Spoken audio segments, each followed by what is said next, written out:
All right, so section 8.4 is next.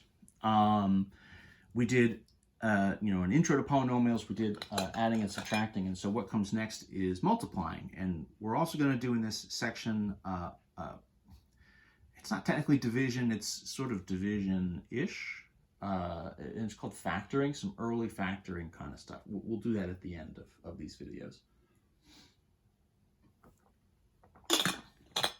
But before we do that, we should do this multiplication. So what I want to start with is, rather than start with a polynomial times another polynomial, let's simplify a little bit, and let's do a monomial times another monomial. The reason I want to start with that is essentially we've already done it. We did it in section 8.1. This has already been done. So let me sort of demonstrate, right? So for example, right, a monomial, maybe I've got 6 times x cubed, and I want to multiply it by -2 x to the 4, right?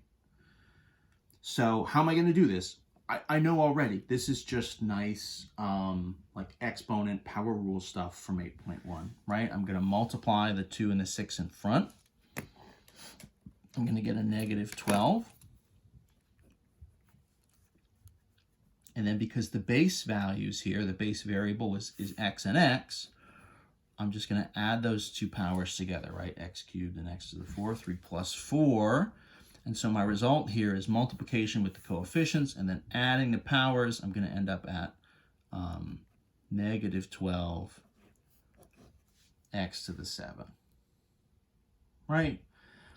So we did that. That's just power rule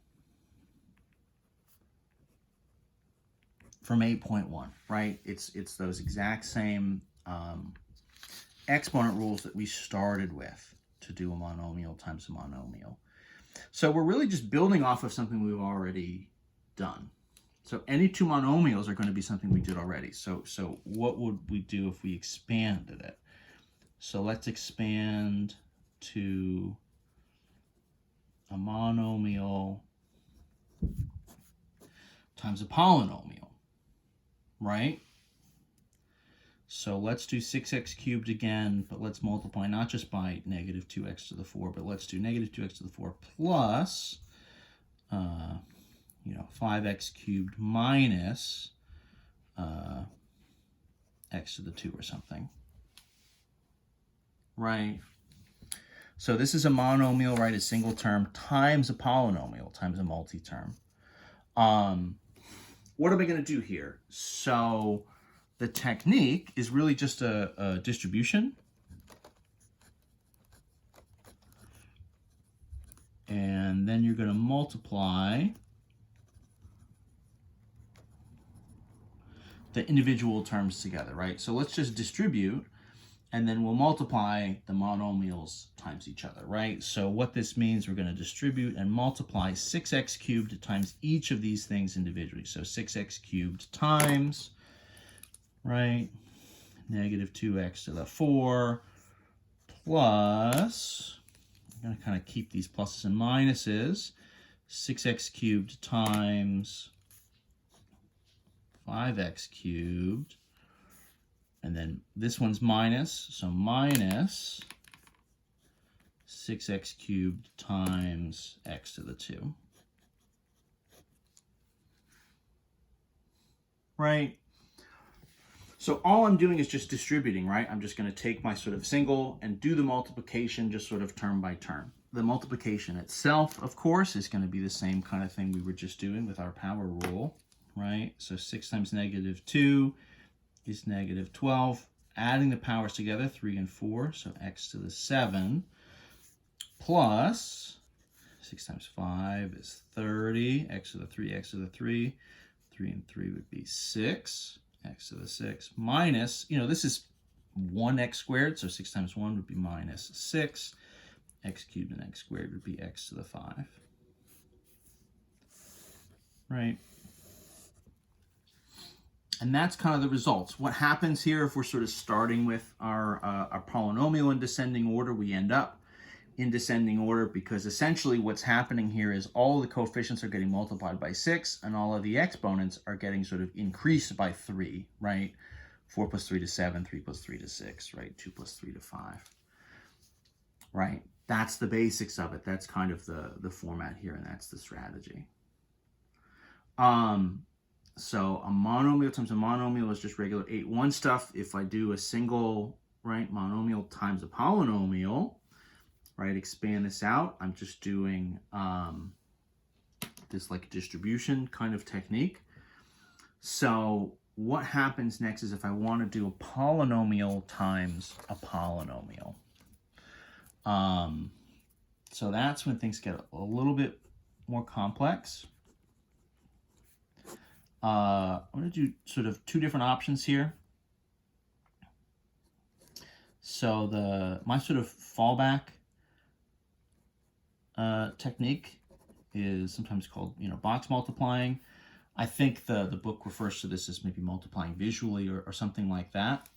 The other thing you can do is you can FOIL, but that's only really good for multiplying sort of a two-term polynomial by another two-term polynomial.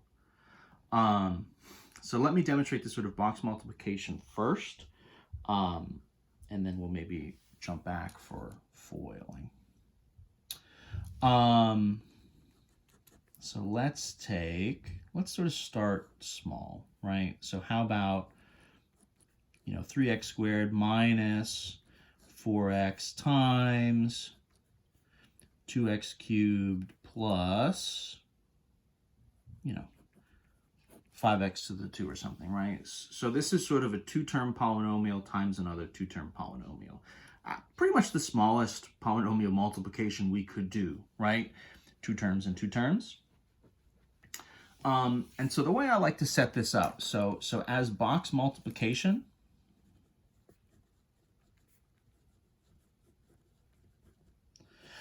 the basic idea here, right, is you want to do this with distribution, but it's tricky because you, in theory, would need to sort of take this whole term and multiply by 2x cubed and by 5x squared, and then to do that multiplication, you'd need to distribute 2x cubed to both and 5x squared to both.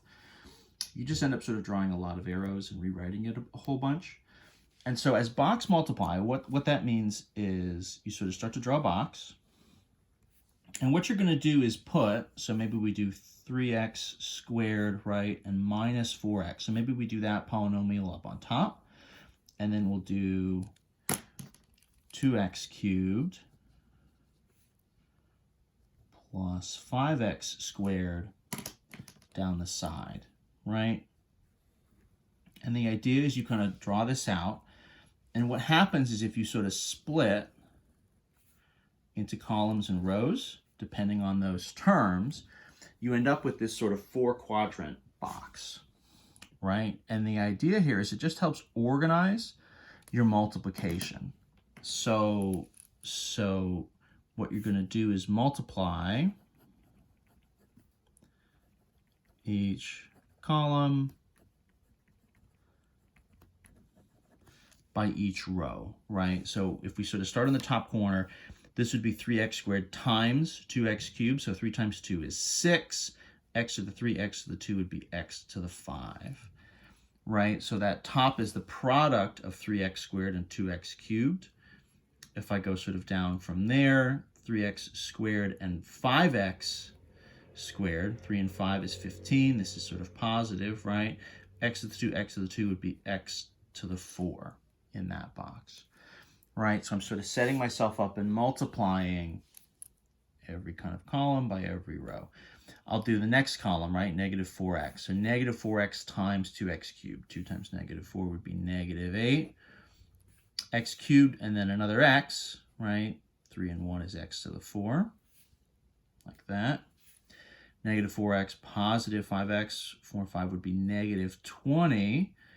X and x squared, right, would be x to the 3. Now, that by itself is not the answer, right? So this is an organized way of sort of having all of our terms laid out. I mean, what this means is 6x to the 5, right? Kind of minus 8x to the 4 plus 15x to the 4, and then minus 20x cubed. So everything there is laid out, and then what I'll look for, and a lot of times this will happen on the diagonals in the box. You know, not 100% of the time, it's not guaranteed, but with the way that this sort of setup works, a lot of the time you'll end up with like terms, you'll end up with the same power on the diagonal in your box. And so in this case, right, negative 8x to the 4 plus 15x to the 4, that would be, right, a positive 7x to the 4 in the middle, and then I've got this sort of minus 20x cubed and this 6x to the 5 in front. Right? So the box multiplication, what that sort of gets me, right, is this sort of nice organized way of getting everything together.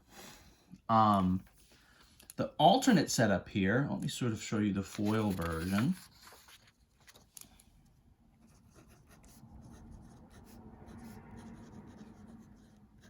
Just because people talk about FOIL a lot, I'm going to do most of these examples with box multiply.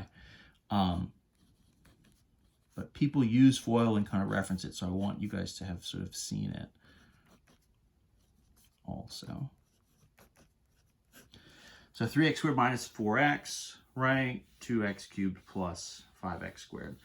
So what FOIL stands for, FOIL is a way of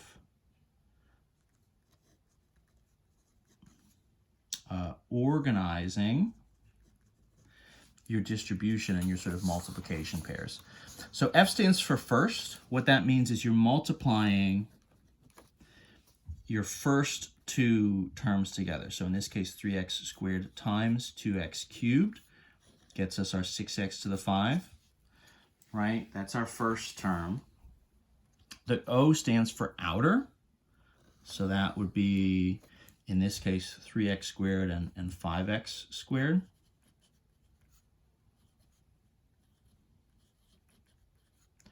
So that's 15x to the 4, right? And then we have two more. The I stands for inner.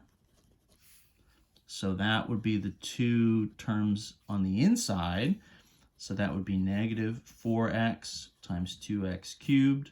So that's negative 8x to the 4, right? And then L stands for last, right? Meaning the opposite of first, right? The second term and the second term. So that's negative 4x times 5x squared, and that's negative 20x cubed. So this is just an alternate way of just sort of organizing the multiplication, right? It's not really that we get a different answer. We get the exact same terms. If we kind of compare this, 1, 2, 3, 4, you know, these were the same terms, 1, 2, 3, 4, that we had in the last one. And you can see here the outer and the inner are our like terms. So that ends us up with this plus 7x to the 4. So the result here is still going to be 6x to the 5, right? Kind of plus 7x to the 4 minus 20x cubed, right? That stuff is all still the same. We still get the same terms. It's just a different way of kind of organizing it and visualizing it. FOIL is you know, relatively easy, right? The sort of first, outer, inner, last kind of mnemonic device is memorable. The limit here is that it really falls apart if we have anything bigger than a 2 by 2, right? 2 terms times 2 more terms. The advantage with box multiplication is we can always just like draw a bigger box. If we have a 2 by 3 or a 3 by 3, we can just make more squares, more columns and rows, and expand everything out. FOIL, right? You know, we would need like a FOIL or something. You would need just a longer version of it, depending on if your polynomials are getting longer as you go. So FOIL is there. It works for a 2 by 2, but we're kind of limited. So I'm going to do one more video here for this section. We're going to multiply some bigger polynomials together using the box method.